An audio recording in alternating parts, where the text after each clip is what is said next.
장소가 날씨 때문에 바뀌는 바람에 조금 시간이 늦어졌습니다. 양해 말씀드리겠습니다. 먼저 대통령 말씀 뜻을 좀 전달해 드리고, 그리고 어젯밤부터 황당한 괴담을 퍼뜨리는 일이 생겼는데 많은 분들께서 질문을 해주시기 때문에 답변을 먼저 드리겠습니다. 어제 국회에서 대통령이 어디 도피를 했다고 질문을 하고 제보를 받았다고 그런 악의적인 소문을 퍼뜨리는 일이 생겼습니다. 정말 일반인도 할 수 없는 일을 국회의원들이 하고 있습니다. 정말 안타깝고 통탄스러운 일입니다.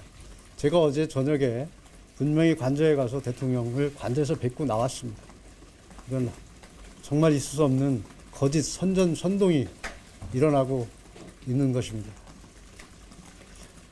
또 아울러 이제 이런 일이 정말 실수로 벌어지는 것이 아니고 또 특정 목적을 가지고 악의적으로 만들어낸다는 것에 대해서 정말 이게 21세기 법치주의를 지향하고 자유민주주의 국가인 대한민국에서 일어날 수 있는 일인지 참 자괴감이 드는 일입니다.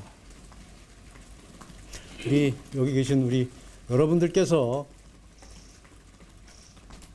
잘 중심을 가지시고 잘 판단을 해서 기사를 좀 써주셨으면 좋겠습니다. 이제 체포영장 재집행이나 체포영장이 다시 발부돼서 거기에 대한 궁금한 사항들이 많으실 거고, 또 헌법재판에 대해서도 많은 분들이 물어보고 계셔서 그 부분에 대해서도 말씀을 드리겠습니다. 먼저 큰 틀에서 보면 대통령은 법을 수호할 책무가 있습니다. 그런데 불법적인 어떤 수사나 사법 절차에 대해서 이를 용인하거나 여기에 응하는 것은 굉장히 나쁜 선례가 될 수 있고 나쁜 역사가 될 수 있습니다. 이것은 곧 법치주의의 붕괴를 부를 수 있는 것이고, 커다란 댐이 작은 구멍에 의해서 붕괴되는 그런 일과 같은 것이라고 생각을 합니다. 그런 뜻에서, 그런 기조에서 지금까지 있던 어떤 공수처의 수사 진행이나 또 체포영장 집행 부분에 대해서 대응을 해왔던 것입니다. 즉, 무효인 체포영장에 기해서 진행되는 수사에는 응할 수 없다는 입장에는 변함이 없습니다. 그렇지만 여러분들도 현장에서 보셨겠지만 너무나 많은 갈등과 혼란과 분열이 지금 생기고 있습니다. 이 강추위에 고생하시는 많은 국민들과 우리 경찰 공무원, 경호처 직원들, 여타 공무원들이 너무 힘들어하고 있습니다. 더 이상 이런 분열과 갈등이 있어서도 안 되고, 더 이상 선량한 우리 국민들과 공무원들이 고생해서도 안 된다는 입장입니다. 그래서 체포영장 집행이나 수사와 관련해서는 우선 기소를 해라, 아니면 사전영장을 청구해라, 그러면 법원 재판에 응하겠다는 입장입니다. 여기까지가 체포영장 관련된 기본 입장이고요.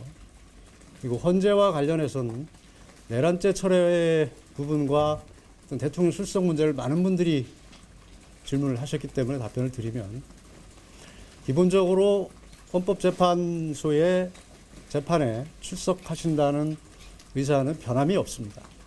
다만 지금 여러분들께서도 보셨겠지만 헌법재판이 진행되는 과정에 많은 혼란이 생기고 있습니다. 내란죄 철회 부분이라든지 어떤 게임의 룰이라고 할 수 있는 증거법칙의 문제, 그리고 헌법 42조의 적용 문제, 그리고 기일 지정에 관한 문제, 여러 문제들이 지금 혼란스럽게 제기되고 있고 논란이 되고 있습니다. 그래서 이런 부분들이 어느 정도 정비가 돼서 대통령께서 가셔서 말씀을 하실 그런 여건이 조성됐을 때 갈 수 있다는 겁니다. 그 시기는 무슨 날짜를 지정해서 말씀드리기는 어렵고, 여러분들이 보시는 상황에서 어떤 이런 혼란스러운 상황, 논란이 많은 상황들이 좀 정리가 필요하다, 그런 말씀을 드리겠습니다. 헌법재판 관련해서도 기본 입장은 이렇다는 것만 말씀을 드리겠습니다. 나머지는 여러분들께서 궁금해 하시는 사항을 제가 말씀드리는 걸 기본으로 해서, 우리 또 제가 잘 모르는 거는 우리 두 분께서 답변을 드리도록 그렇게 하겠습니다.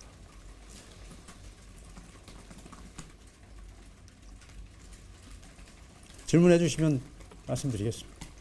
그러면 이제 그 철회 내한테 철회 때문에 다시 국회로 갔다가 오지 않으면 출석하지 않으실 거라는 뜻인가요?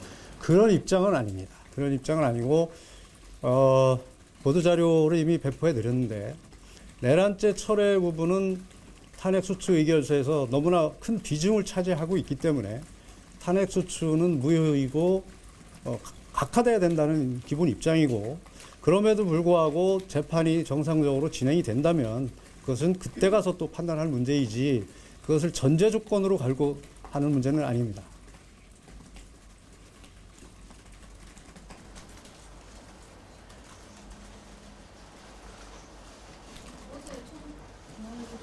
네.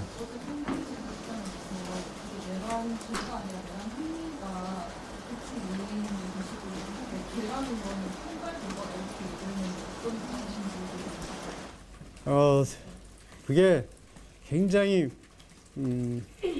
쉬운 말로 하면 말장난이고, 궤변이라고 할 수밖에 없는 것이, 탄핵 사유를 보면 헌법과 법률에 위반되는 경우로 돼 있습니다.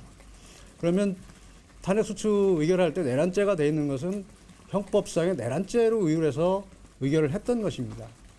그것을 다시 철회해서 헌법 위반으로 구성한다는 것은, 헌법 속에는 요건과 절차에 관한 부분이 있습니다. 헌법 위반은 그 요건과 절차 부분에서 논의가 돼야지, 어떤 내란죄 관련 부분을 글로 그 헌법 위반으로 흡수해서 글로 그 구성 요건으로 해서 논의한다는 것은 한마디로 얘기하면 내란죄에 자신이 없거나 내란죄에 대한 심리를 통해서 탄핵소추한 것이 잘못됐다거나 약점이 드러나고 또 기일이 조금 연장되는 부분을 막기 위한 꼼수라고 볼 수밖에 없습니다. 어제 보도자료에서 말씀드렸듯이 탄핵소추 의결서에 저희들이 분석한 바로는 내란죄가 차지하는 부분이 80%라고 저희들은 분석을 했습니다. 어떤 결정문에서 또는 어떤 행사에서 80%가 제거되고 나면 나머지 20%를 가지고 그것이 계속 진행되어야 하든지, 또 그 행사가 그 취지에 맞는 행사인지, 그거는 여러분들이 더 잘 알 것입니다. 예를 들면 식당에 가서 갈비탕을 시켰는데 갈비가 안 들어간 갈비탕이 나오면 갈비탕입니까? 갈비탕이 아닙니까? 그러면 그건 돈을 내야 됩니까? 안 내야 됩니까? 이건 너무나 상식적인 얘기입니다.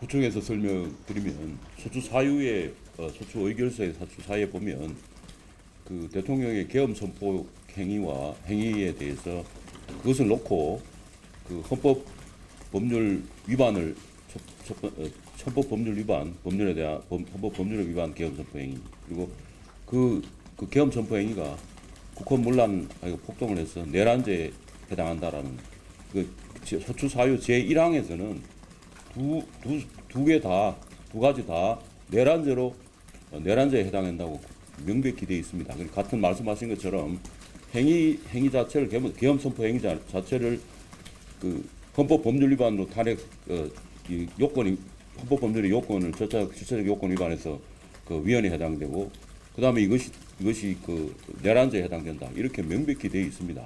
근데 그거를 행위를 놓고 다시 이번에는 거꾸로 행위를 이야기하는 거다. 이게 맞는 말이겠습니까?